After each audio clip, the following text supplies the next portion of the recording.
Area 51 is well known for the fact that they have alien tech hidden deep inside the base. I mean, everyone knows that. But for Reid in tonight's movie, rumors aren't enough. He needs to have video evidence and hopefully catch an ET on tape.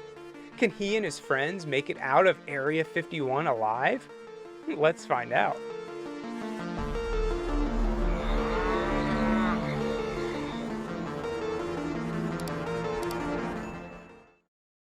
First off, this movie's directed by the same guy who did Paranormal Activity, and it's found footage. So if that's not your kind of thing, then pass on this one. Before we can get into the aliens and UFOs, we have to meet our main characters. 3 friends, Reid, Ben, and Darren. In the beginning, their family's talking about them and showing us their rooms. And we get a little cameo from UFO researcher George Knapp. That's kind of cool. Anyway, the guys are heading to a house party. Why are they filming? Well, I don't really know. Usually in these types of movies, they try to explain why the camera's rolling. Maybe it's an inspiring director or someone who just wanted to test out a new camera. But at this point, I think they're just hoping you don't ask questions. They do all the typical stuff you do at a party. You drink, play beer pong, flirt with girls. But it's not until Reid starts to sing karaoke that something actually happens. At first, it looks like the power just goes out for a couple seconds. But when it comes back on, Reid is missing. Later on, they see him in the woods just staring off into nothing. At the end of the night, Ben and Darren decide to head home, but they can't find Reid. Thinking he's getting lucky, they decide to just leave without him. And later down the road, there he is, just looking at him. What happened to him? Spoiler alert, he got abducted. 3 months later, Reid seems to have snapped out of it, but he hasn't forgotten that night. He spends every waking second trying to find out a way to break into Area 51.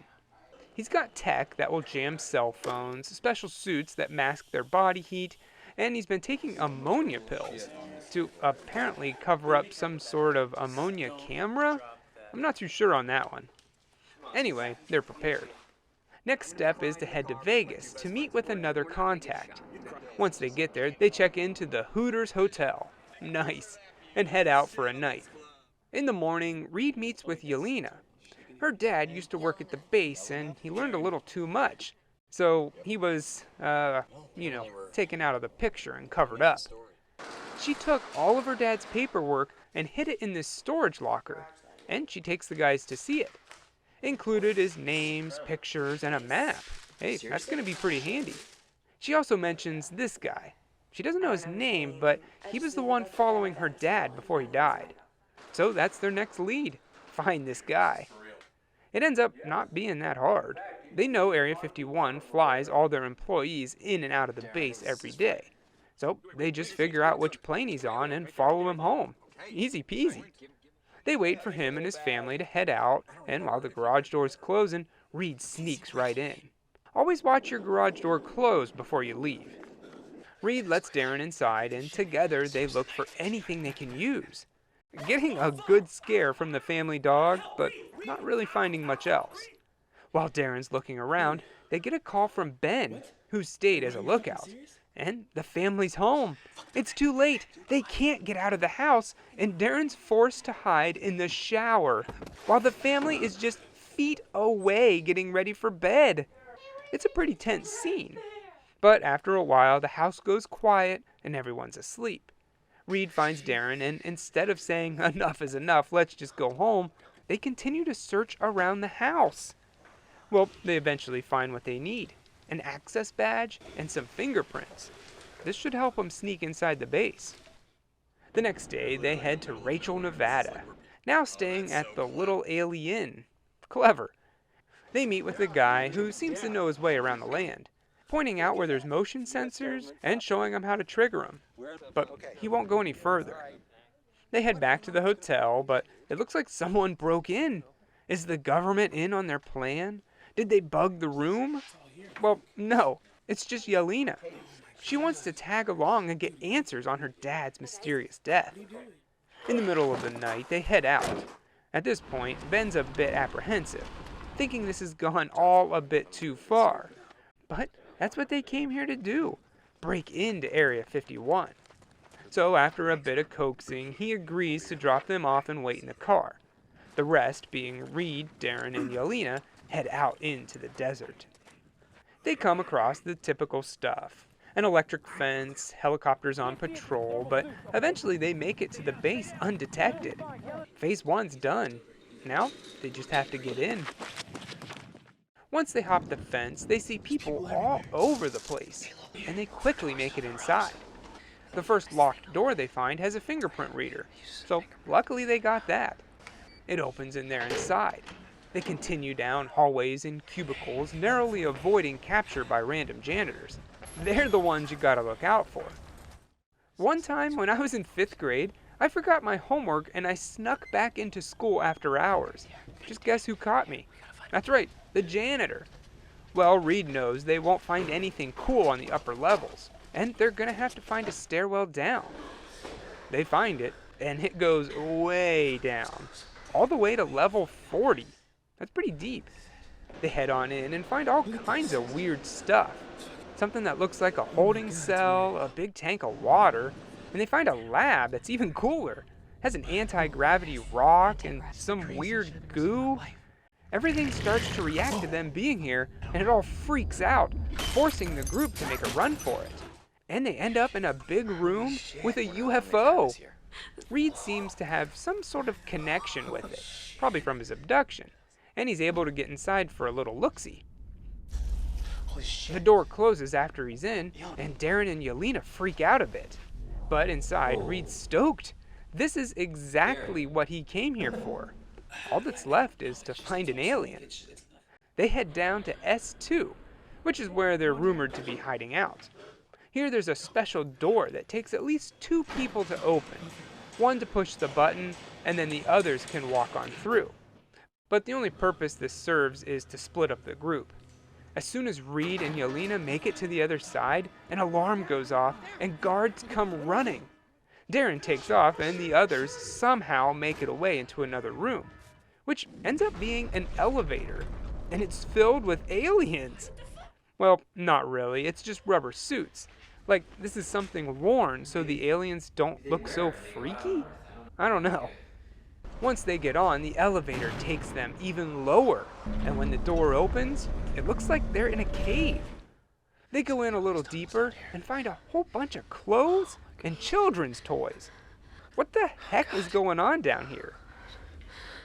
In another room, they find pods, dozens of them, and one's open. It looks like there's an alien inside and he's awake, coming after them. They make it back to the elevator and narrowly avoid whatever's chasing them. The doors close, and when they open, they find a big tank leading down to some tunnels. Looks like they have no other option but to head on in. Meanwhile, we see what Darren's been up to. He's been caught, but the guard doesn't notice that an alien got out too, and he's thrown out of the way. Darren hides out under some tables for a while until the alien searches for him using telekinesis. Eventually, he gets caught and he takes off running, somehow escaping the monster. Back to Reid, where he and Yelena are still wandering around those tunnels. Something runs past in front of them, and they kind of fall into the floor, into a white room. Inside is nothing but a bunch of weird symbols on the wall. You see them? The same ones her dad drew in his notes. While Reid's looking at one, Yelena kind of just floats away. It's like when someone says, "I made you a bowl of ice cream, it's in the kitchen."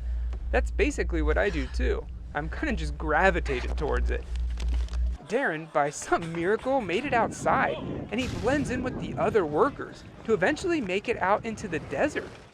Reid finds Yelena just standing there looking all creepy, and then everyone starts to float, and the camera goes right out the window of a UFO and hits the ground.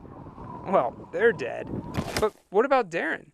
Well, believe it or not, he makes it back to Ben, who's sleeping in the car. He tells him to make like a tree and get out of here, but they don't get their chance because his car won't start. Probably because there's a giant UFO flying right over him. Darren gets out to get a better look. I guess he's sucked up. And not long after that, Ben's a goner too. After the credits, you see some old geezer pick up the lost camera. And I guess he's the one who edited all this footage together and made a movie. But that was Area 51. And I mean, yeah, it was exactly what I was hoping to see. There's nothing too surprising or disappointing about this movie. It does take a little bit of time to get going, but once they get inside the base, it's all good fun. You never really get a good look at the aliens, which does kinda suck, but you do get to see their UFO for a bit. Reid hops inside one and he messes around a little bit, so at least there's that. I like the cameo from George Knapp and how they threw in the little alien. That's nice, and it shows that they at least did some research. But nothing stands out as truly terrifying in this movie. Probably the coolest thing is the different levels of the base. The top floor is like an office building with cubicles and stuff like that. The lower floors are like a giant warehouse and a lab. And then there's the cave all the way at the bottom, and that was pretty freaky deaky.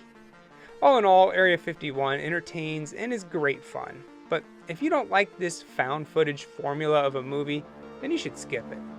I give it 2.5 little aliens out of 4.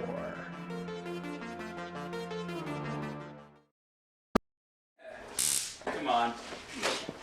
Ah! Oh, dude.